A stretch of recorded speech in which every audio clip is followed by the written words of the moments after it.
Host and Chance UX, and this is What Happened to Prussia, short animated documentary by the channel History Matters. Prussia no longer exists, but why? What happened to one of history's most famous nations and why did it stay gone? Alright, so basically Bismarck, right? Bismarck had a plan. Bismarck always have a plan. So I watched the Bismarck, Ottoman Bismarck series from, history, what was that? Extra History, right? Yeah, Extra History. Basically 4 or so part series, which was awesome to see how one man influenced so many things. He basically envisioned, unified German Empire, which he kind of did. So at that point, he just unified lots of German-speaking areas and created a massive Germany, right? So Prussia was part of it. So Prussia just kind of became Germany alongside with other nations, and from there, obviously, that German Empire was kind of strong, leading to the 20th century. How it was a technological hub, scientific hub, as we know of, Einstein and everything, right? Then World War I happened, right? After that, it collapsed. Weimar Republic, we know that as well. And then obviously, Third Reich rises up, World War II, and we know Germany right now. So Germany that we know today, right?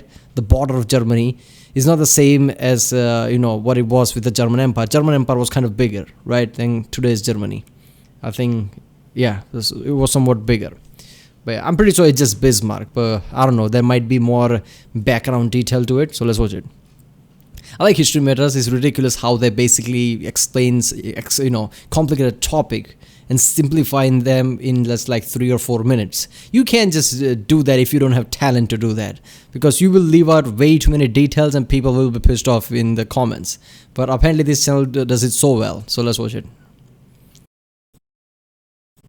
Few historical nations which capture the imagination as much as Prussia, with its staunch militarism, its dedication to phenomenal facial hair and its iconic borders. Yet, if you look at a modern map, you'll see that there's a distinct lack of Prussia. But why? What happened to it and where did Prussia go? Now, I know what many of you will already be saying. Prussia just became Germany, right? Which is both true and also isn't. You see, Prussia wasn't just a nation-state, but it was a cultural centre, a major part of the German-speaking world, and briefly an international great power whose influence stretched far beyond its own borders. Prussia's journey from firmly existing to not isn't a linear one, and this change starts in the mid-19th century. In 1866, due to a conflict surrounding the ownership of some land recently taken from Denmark, Prussia went to war with the Austrian Empire and its allies. It promptly defeated them, and as a result, the Prussian Chancellor Otto von Bismarck annexed the northern Austrian allies and forced its own to join the North German Confederation, which wasn't really a unified nation-state but more of an alliance completely dominated by Prussia. The North German Confederation didn't last too long because if you look at the time, you'll see it's time for war with France. And in this war, the Prussians were on the same side as the southern German states who came to its aid. And after defeating the French army, the victors proclaimed the creation of the German Empire, and for many, this is where Prussia ceases to exist. Except that it didn't. The German Empire, as the name suggests, was an empire, and it consisted of several kingdoms, duchies and principalities, all of whom were considered to be semi-independent, barring matters of collective defence, that is. The emperor of this new Germany was also the King of Prussia, and the empire's chancellor was automatically the Prime Minister of Prussia too.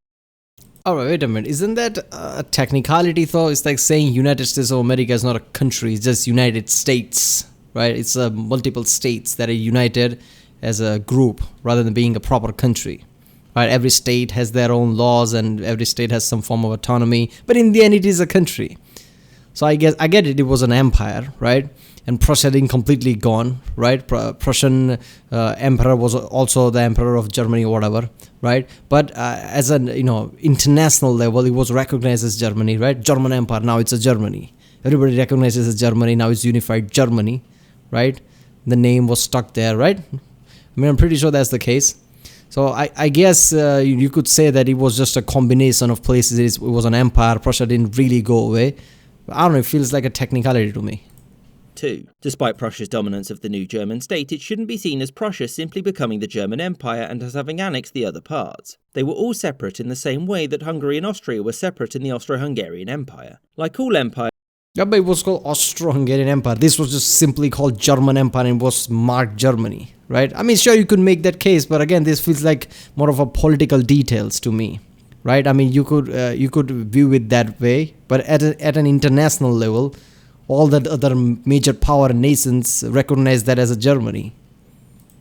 As the German one didn't last forever, and after World War I it was dissolved, lost a bunch of territory, and was succeeded by the Weimar Republic. Much like the rest of the empire, Prussia lost its royalty and became the Wait a minute. was succeeded by Is that supposed to be taught out? the That's just Weimar fucking Republic. awesome. Much like the rest of the empire, Prussia lost its royalty and became the Free State of Prussia minus these lands, and it was now governed by its own diet. Now, obviously, Prussia still existed, but it was very changed and no longer reflected what it's historically famous for. For one, it was one of the more stable parts of the troubled Weimar Republic. For example, its state government was nearly always run by Otto Braun of the Social Democratic Party, which brought it into conflict in the late 1920s with the conservative German Chancellor and the central government. To fix this, the German Chancellor Franz von Papen and President Hindenburg issued a decree in 1932 simply dissolving the Prussian state government, and von Papen was now directly in charge of the state. He didn't last, and neither did the Weimar Republic, and its replacement maintained direct control over Prussia. The new government reformed Germany's internal states into new units called... Oh, so I get it. Hitler is basically,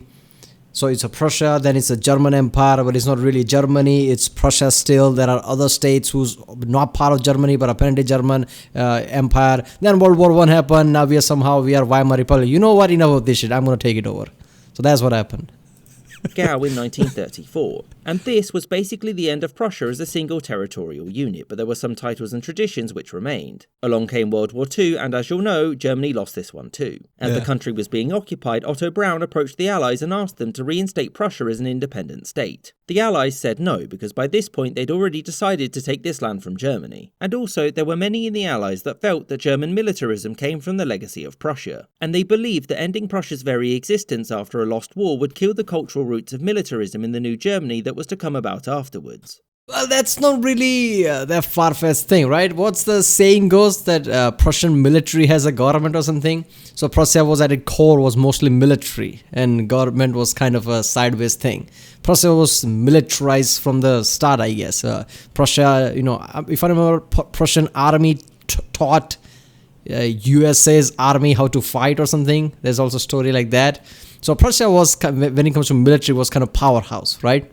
And it kind of makes sense, like how Germany was so powerful in World War I, then what happened in World War II with just one Germany, Nazi Germany taking over lots of places, and how being a way too much pain in the ass, right, causing the World War II what it was. So it's not far-fetched to people think, okay, you know what, once and twice now, we don't want third time, right? We don't want any roots to Prussia, let's just make it completely different, no longer Prussia. I hope you enjoyed this episode, and thank you for watching, with a special thanks to my patrons: James Bizanet, Kelly Moneymaker, The Pastry Section, Marvin Cassow, Rob Waterhouse, Mo, Aaron the White, James Castaneda, Danny Maloney, Jordan Longley, Marcus Arsner, Gustav Swan, Jerry Lambdin, John Bailey, Spinning Three Plates, Rashid Ali, Calling Castleman, David Silverman, Izzy, Copper Tone, Maggie Paxkowski, Winston Kaywood, Lexi Schwinn, Spencer Lightfoot, Robert Wetz. What is it saying? From the roundabout, take the Third Reich or something. I remember James Smith's joke. Okay. Yeah. So what happened to Prussia? I guess where people mostly say when it became German Empire, it became Germany is kind of the right way to think it, right? I mean, I get it. It was an empire, not really a proper country. But I feel like that's more of a technicality than a real thing. But yeah, if you want to go through technicalities, I guess after the World War II, Prussia really died, and Germany that we know of today kind of was born in a way. But yeah, sure. Right, people, if you like my reaction, don't forget to like, subscribe. Comment down if you want to react to a specific video from this channel or any other, and I guess I'll see you next time.